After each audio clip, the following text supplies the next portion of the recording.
শুক্রবার দুপুর আনুমানিক ২টা জুমার নামাজের পর রামপুরায় একরামুন্নেসা বালক উচ্চ বিদ্যালয়ের পাশে নিজ বাড়ির নিচে দাঁড়িয়ে কথা বলছেন পলাশ। এ সময় মুখে মাস্ক আর নীল টি শার্ট পরা এক যুবক তাকে গুলি করে। প্রত্যক্ষদর্শীরা বলছেন কোনো কিছু বুঝে ওঠার আগেই তাকে গুলি করে মোটরসাইকেলে পালিয়ে যায় দুর্বৃত্তরা। অপরাধীদের ধাওয়া দিলে আরও ২ রাউন্ড ফাঁকা গুলি ছুড়ে সটকে পড়ে তারা। কয়েকজন মানুষ আর আমি দৌড়ায় ওই পর্যন্ত গেছি, ও পিস্তল হাতে নিয়ে দৌড়াইতেছে, ধরে লইতে নিছিলাম ওরে। ও এর ভিতরে আমার 2টা গুলি মারছে। একটা হুন্ডা নিয়ে মাস্ক পরা আর ধাপ ধাপ গুলি করলো, গুলি করে দৌড়। আমরা কিছু লোকজন দাওয়া করছিলাম, ওরা আর পাইনি হাতের নাগালে।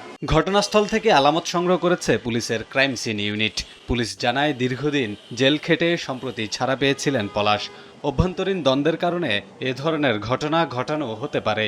ঘটনা তদন্তে মাঠে নেমেছে পুলিশের একাধিক টিম। পলাশ মাসখানেকের মতো হলো বের হয়েছে। ঘটনাটা কেন ঘটলো, কী জন্য ঘটছে, আমরা সেটা নিয়ে তদন্ত শুরু করেছি। তদন্ত শেষে আমরা বলতে পারবো যে আসলে ঘটনাটা কেন ঘটছে বা কারা ঘটিয়েছে।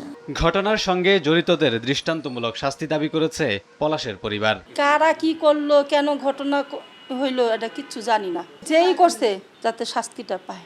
এর আগে গেল ২৮ এপ্রিল নিউ মার্কেট এলাকায় গুলিতে নিহত হন আরেক শীর্ষ সন্ত্রাসী খন্দকার নঈম আহমেদ টিটন। কামরুল হাসান, সময় সংবাদ, ঢাকা।